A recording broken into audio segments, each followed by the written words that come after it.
Welcome to the Real Zero to Hero Kite Camp at Cape Hatteras, North Carolina. Kiteboarding is the fastest growing water sport in the world.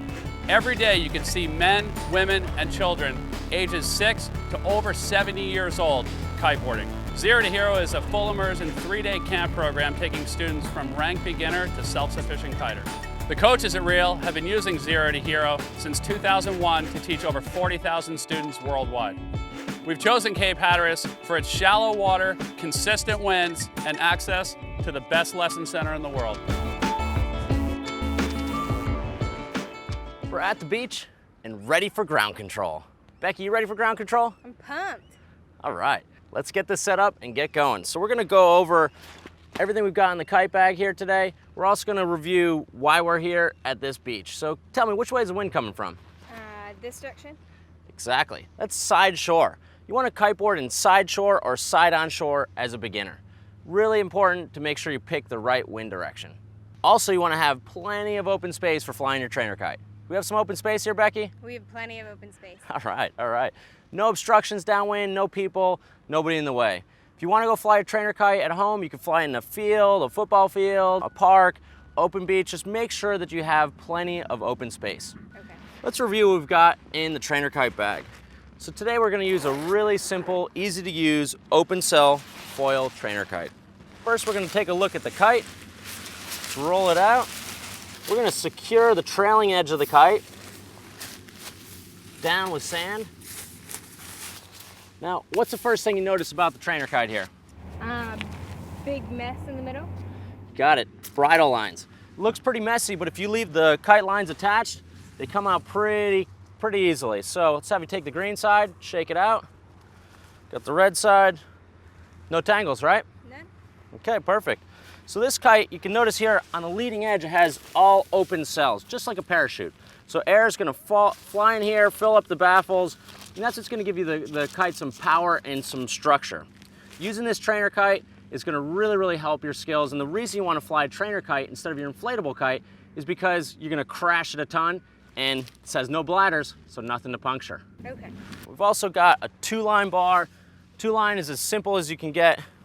2 lines here, comes to a control bar. We also have our safety leash, just in case we need to release the kite. We are connected to it and have an active safety. Okay.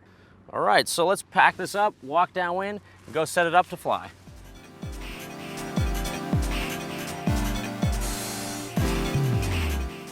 Okay, Becky, so our kite's secured down from when we set it up. Plenty of sand on the trailing edge. The open part of the baffles, nice and open here. Our bridle looks clear, it's not tangled up.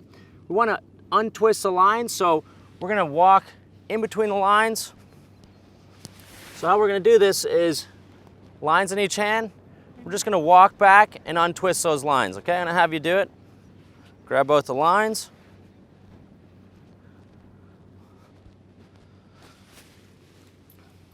Okay, so we have a couple of twists. Just gonna spin the bar. Again, ending with red on the left, making sure their lines are entangled. Come around here and you're gonna have your back to the wind. We're just gonna review the bar. Let's take the safety leash clip and hook it up to the ring. And you wanna hook it up to the ring that's attached to the line so it can slide out through this ring system here. Okay. Now have you grab the bar, okay? Important thing to know in kiteboarding, red is always on your left. All right, Becky, before we launch our kite, we've gotta learn about the wind window and the power zone. 2 really important factors. Okay, so which way is the wind coming from? This way. How can you tell? Because my hair is blowing back. Excellent. So you're facing into the wind, and in kiteboarding, your back is always gonna be to the wind. Okay. So let's turn our back to the wind. And the same thing's happening. We can feel the wind blowing past over our hair, past our ears, turn side to side. I feel that the wind is going this direction. So what we wanna do is we wanna find out the edge of the wind window. So the edge of the wind window is in this plane here. Stick your arms out, all the way up over your head. This whole plane here is going to be the edge of the wind window, okay? And it has the least amount of power. Straight downwind, when the kite is exposed to the wind, that's our power zone. So this is our power zone right in the middle of the wind window. Okay, so this is something you can take to any beach or any place you fly your trainer kite or kiteboarding. So I still to this day go to the beach, put my head side to the window, right? Look straight downwind, arms out. This is going to tell me where it's safe to launch and land my inflatable kite and where the power zone is. Really, really important to find your orientation to the wind. Our trainer kite's set up. We understand the basics of the wind window. Let's launch a kite and try and fly it. Okay, awesome. Exciting. Okay, Becky, I'm going to teach you how to fly a kite before we actually fly the kite. What we're going to do here is my hands are going to act like the bridle lines on the trainer kite, and I want you to make my hands move. And you're going to do this by push-pull motions, okay? So let's have you pull on your left hand. See, it's going to pull in, okay? Now, you want to get your arms extended out, okay? Your arms extended is going to give you the maximum range of motion. Push and pull, okay? It's really important to make sure you're steering the kite with these push-pull motions, because you can see my hands, if I'm the kite, I'm actually moving, feeling that effect. Okay. All right, so a lot of people make the mistake of trying to turn the control bar like they're steering a car. Try that out. Look at that, my hands don't move at all, right? There's no motion in there, okay? So push-pull motions, that's critical to making that kite steer. Let's just practice the safety. So if you let go of the bar, you're gonna see that that bar slides down that one flying line, and it's gonna stick that kite out like a flag, okay? All right, so I'm gonna launch the kite first. With the trainer kite, you can launch a kite straight downwind as long as it's not too windy. When we move into the inflatable kites and the larger, more powerful kites, it's really important to launch the kite at the side of the wind window. Okay. We launch the kite, let's pull in, and as soon as it goes up, start signing that kite back and forth, okay? All right, are you ready? Nice launch, Becky. So on light wind days, it's important to make sure you keep that kite flying, because if it's under 5 miles an hour wind, the kite's not going to stay up in the sky on its own. You're going to have to keep the parent wind moving past the kite. Okay. Looking good. So doing some nice figure eights, and you see as it dives into that power zone, you're getting that pull. As it goes out to the edge of the wind window, it stalls and lightens up. Okay, Becky, what happened there? I turned too far. Well, let's put your hands back in position where they were, like this, okay? Truck driver.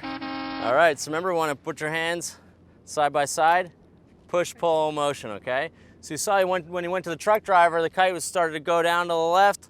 You tried to bring it back, and Couldn't bring it back. right. So you turn the steering wheel, but you didn't push or pull. All right, so let's launch the kite again, and keep working on that figure eight in the power zone, okay? Okay. All right, so you want to get really aggressive with that kite flying. Let's keep it right in the power zone. Good. Okay, Becky, where do you feel the most power? When it's right in front of me. Okay, so as the kite is pulling right through the wind window right now, yep. And also as it's going up, it has a lot of lift. So remember, as the kite's going up through the wind window, it's going to give you a lot of power. Where do you feel the least amount of power? When it's the lowest on the Right. left side. So when the kite comes really low and all the way out to the left side, that's where you're going to feel the least amount of power. So make sure that, yep, we found the least amount of power. Kite's on the ground, right? Mm-hmm. So when you're diving that kite that's coming down low to the ground, make sure you anticipate by really pulling hard and anticipate before the kite gets all the way down to the bottom, okay? So Okay.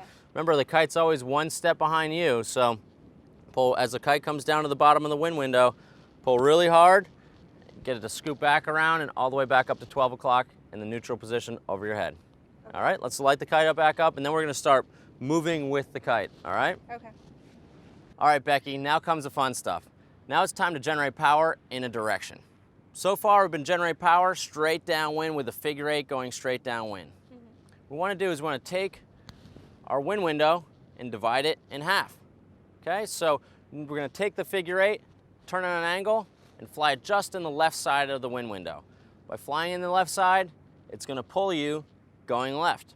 Okay, that's what we're gonna do when we go kiteboarding.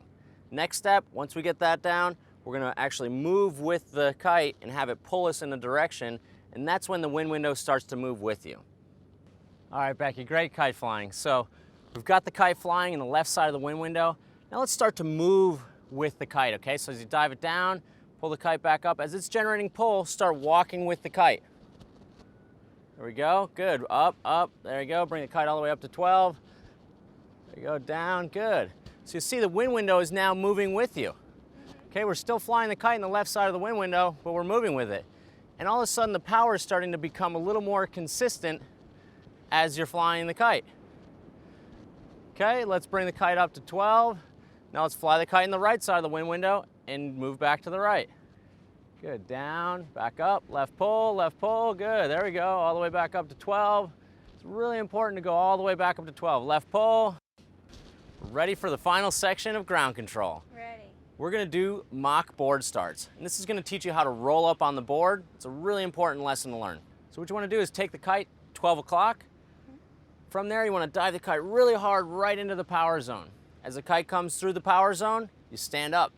Once you stand up, keep that kite flying, start moving with the kite. Okay. So let's have you bring the kite up to 12 and sit down. Excellent. When you're ready, hard left pull and stand up. Okay, hard right pull, let's go. Bring it back up to 12. Good. Keep it going, cycle down, keep it moving. You see how the power is getting more consistent as you're moving with it. Good, keep the kite cycling. Awesome, you feel like you're kiteboarding? Oh yeah. All right. To finish our ground control, we need to do an assisted landing. So I'm gonna go out to the edge of the wind window, give you the international sign for landing a kite. We're gonna land the kite right into my hands. So I've secured the kite down by putting a bunch of sand on top of it. Now what we need to do is wrap up the bar properly. Okay, so first step is gonna take your leash off and fix it to the bar. Next step, we're gonna take the leaders, put one hand in the center, underhand grip. Take the lines and you wanna figure eight the lines onto the winders. There we go. With the trainer kite, we can leave the bar attached to the lines. So when you get to the end leaders, we're just gonna take the bar, fold the kite in half, put the bar on top, and just roll it up. Let's go get the bag. Time for water time.